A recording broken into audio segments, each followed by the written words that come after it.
सूर्यपुत्र कर्ण के जन्म की कथा। धृतराष्ट्र, पांडु और विदुर के लालन पालन का भार भीष्म के ऊपर था। तीनों पुत्र बड़े होने पर विद्या अध्ययन के लिए भेजे गए। धृतराष्ट्र बल विद्या में, पांडु धनुर्विद्या में तथा विदुर धर्म और नीति में निपुण हुए।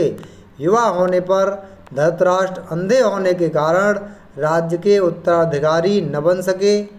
विदुर दासी पुत्र थे, इसलिए पांडु को ही हस्तिनापुर का राजा घोषित किया गया। भीष्म ने धृतराष्ट्र का विवाह गांधार की राजकुमारी गांधारी से कर दिया। गांधारी को जब ज्ञात हुआ कि उनका पति अंधा है तो उसने स्वयं अपनी आंखों पर पट्टी बांध ली। उन्हीं दिनों यदुवंशी राजा सूरसेन की पोषित कन्या कुंती अब सयानी हुई तो पिता ने उसे घर आए महात्माओं के सेवा में लगा दिया। पिता के अतिथि गृह में जितने भी साधु महात्मा, ऋषि मुनि आदि आते, कुंती उनकी सेवा मन लगाकर किया करती थी। एक बार दुर्वासा ऋषि आए, कुंती ने उनकी भी मन लगाकर सेवा की। कुंती की सेवा से प्रसन्न होकर दुर्वासा ऋषि ने कहा, पुत्री, मैं तुम्हारी सेवा से अत्यंत प्रसन्न हुआ, अतः तुझे एक ऐसा मंत्र देता हूँ जिसके प्रयोग से तू जिस देवता का स्मरण करेगी वह तत्काल तेरे समक्ष प्रकट होकर तेरी मनोकामना पूर्ण करेगा। इस प्रकार दुर्वासा ऋषि कुंती को मंत्र प्रदान करके चले गए। एक दिन कुंती ने उस मंत्र की सत्यता की जांच करने के लिए एकांत स्थान पर बैठकर उस मंत्र का जाप कर सूर्यदेव का स्मरण किया। उसी क्षण सूर्यदेव वहाँ प्रकट होकर बोले, देवी, मुझे बताओ कि तुम मुझसे किस वस्तु की अभिलाषा करती हो। मैं तुम्हारी अभिलाषा अवश्य पूर्ण करूँगा। इस पर कुंती ने कहा, हे देव, मुझे आपसे किसी भी प्रकार की अभिलाषा नहीं है। मैंने तो केवल मंत्र की सत्यता परखने के लिए ही उसका जाप किया है। कुंती के इन वचनों को सुनकर सूर्यदेव बोले, हे कुंती, मेरा आना व्यर्थ नहीं जा सकता। मैं तुम्हें एक अत्यंत पराक्रमी तथा दानशील पुत्र प्रदान करता हूँ। इतना कहकर सूर्यदेव अंतर्ध्यान हो गए।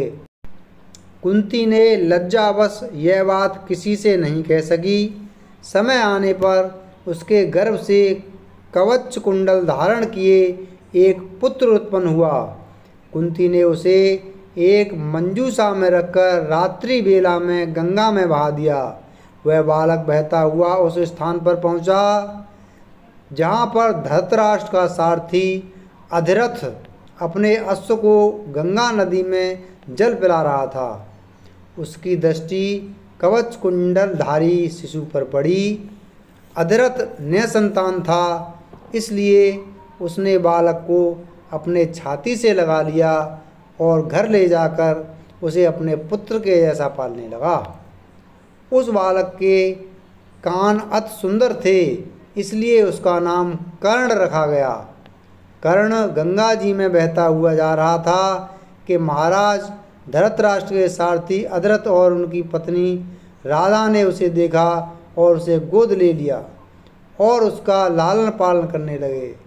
कुमार अवस्था से ही कर्ण की रुचि अपने पिता अधिरथ के समान रथ चलाने की बजाय युद्ध कला में अधिक थी।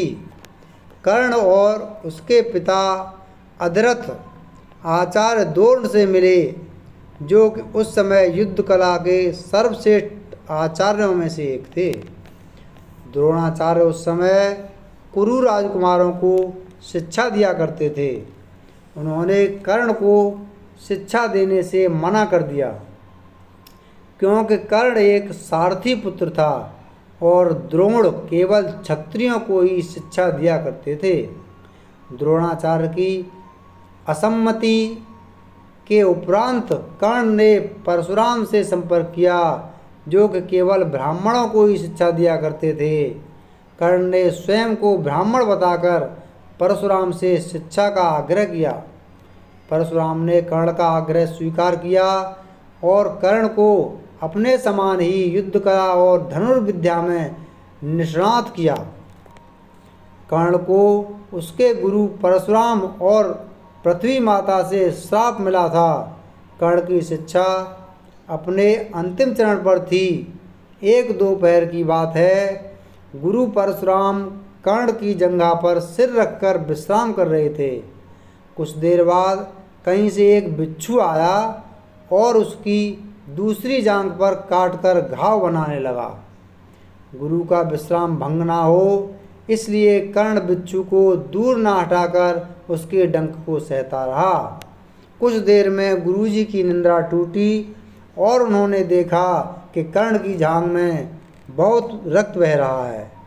उन्होंने कहा कि केवल किसी क्षत्रिय में ही इतनी सहनशीलता हो सकती है कि वह बिच्छू डंक को सह ले, ना कि किसी ब्राह्मण में। और परशुराम जी ने उसे मिथ्या भाषण के कारण श्राप दिया कि जब भी कर्ण को उनकी दी हुई शिक्षा की सर्वाधिक आवश्यकता होगी, उस दिन वह उसके काम नहीं आएगी। कर्ण जो कि स्वयं ये नहीं जानता था कि वह किस वंश से है, ने अपने गुरु से क्षमा मांगी और कहा कि उसके स्थान पर यदि कोई और शिष्य भी होता तो वो भी यही करता। यद्यपि कर्ण को क्रोधवश श्राप देने पर उन्हें गिलानी हुई, पर वे अपना श्राप वापस नहीं ले सकते थे। तब उन्होंने कर्ण को अपना विजय नामक धनुष प्रदान किया और उसे ये आशीर्वाद दिया कि उसे वह वस्तु मिलेगी जिसे वह सर्वाधिक चाहता है। अमिट प्रसिद्धि। कुछ लोक कथाओं में माना जाता है कि बिच्छू के रूप में स्वयं इंद्र थे, जो उसकी वास्तविक क्षत्रिय पहचान को उजागर करना चाहते थे। परशुराम जी के आश्रम से जाने के पश्चात कर्ण कुछ समय तक भटकता रहा। इस दौरान वह शब्द भेदी विद्या सीख रहा था। अभ्यास के दौरान उसने एक गाय के बछड़े को कोई वनी पशु समझ लिया और उस पर शब्द भेदी बाण चला दिया और बछड़ा मारा गया। तब उस गाय के स्वामी ब्राह्मण ने कर्ण को श्राप दिया कि जिस प्रकार उसने एक असहाय पशु को मारा है, वैसे ही एक दिन वह भी मारा जाएगा। जब वह सबसे अधिक असहाय होगा और जब उसका सारा ध्यान अपने शत्रु से कहीं अलग किसी और काम पर होगा। इस प्रकार कर्ण परशुराम का एक अत्यंत परिश्रमी और निपुण शिष्य बना।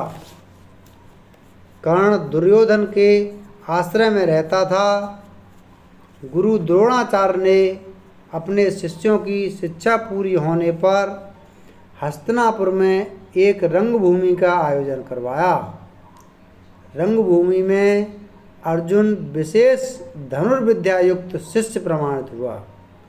तभी कर्ण रंगभूमि में आया और अर्जुन द्वारा किए गए कर्तव्यों को पार करके उसे द्वंद्व युद्ध के लिए ललकारा। जब कृपाचार्य ने कर्ण के द्वंद्व युद्ध को अस्वीकार कर दिया और उससे उसके वंश और साम्राज्य के विषय में पूछा, क्योंकि द्वंद्व युद्ध के नियमों के अनुसार केवल एक राजकुमार ही अर्जुन को, जो हस्तिनापुर का राजकुमार था, द्वंद्व युद्ध के लिए ललकार सकता था। तब कौरवों में सबसे ज्येष्ठ दुर्योधन ने कर्ण को अंगराज घोषित किया, जिससे वह अर्जुन से द्वंद्व युद्ध के योग्य हो जाए। जब कर्ण ने दुर्योधन से पूछा कि वह उससे इसके बदले में क्या चाहता है, तब दुर्योधन ने कहा कि वह केवल ये चाहता है कि कर्ण उसका मित्र बन जाए। इस घटना के बाद महाभारत के कुछ मुख्य संबंध स्थापित हुए, जैसे दुर्योधन और कर्ण के बीच सुदृढ़ संबंध बने। कर्ण और अर्जुन के बीच तीव्र प्रतिद्वंदिता और पांडवों तथा कर्ण के बीच वैमनस्य। कर्ण दुर्योधन का एक निष्ठावान और सच्चा मित्र था। यद्यपि वह बाद में दुर्योधन को खुश करने के लिए धूर्त कीड़ा में भागीदारी करता है, लेकिन वह आरंभ से ही इसके विरुद्ध था। कर्ण शकुनी को पसंद नहीं करता था और सदैव दुर्योधन को यही परामर्श देता कि वह अपने शत्रुओं को परास्त करने के लिए अपने युद्ध कौशल और बाहुबल का प्रयोग करे, ना कि कुटिल चालों का। जब लाक्षागृह में पांडवों को मारने का प्रयास विफल हो जाता है, तब कर्ण दुर्योधन को उसकी कायरता के लिए डांटता है और कहता है कि कायरों की सभी चालें विफल ही होती हैं, और उसे समझाता है कि उसे एक योद्धा के समान कार्य करना चाहिए और उसे जो कुछ भी प्राप्त करना है उसे अपनी वीरता द्वारा प्राप्त करे। चित्रांगद की राजकुमारी से विवाह करने में भी कर्ण ने दुर्योधन की सहायता की थी। अपने स्वयंवर में उसने दुर्योधन को अस्वीकार कर दिया और तब दुर्योधन उसे बलपूर्वक उठाकर ले गया। तब वहाँ उपस्थित अन्य राजाओं ने उसका पीछा किया, लेकिन कर्ण ने अकेले ही उन सबको परास्त कर दिया। परास्त राजाओं में जरासंध, शिशुपाल, दंतवक्र, शाल्व और रुक्मी आदि थे। कर्ण की प्रशंसा स्वरूप जरासंध ने कर्ण को मगध का एक भाग दे दिया।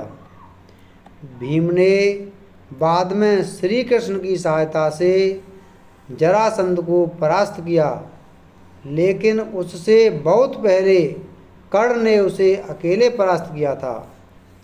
कर्ण ही ने जरासंध की इस दुर्बलता को उजागर किया था कि उसकी मृत्यु केवल उसके धड़ को पैरों से चीरकर 2 टुकड़ों में बांटकर हो सकती है।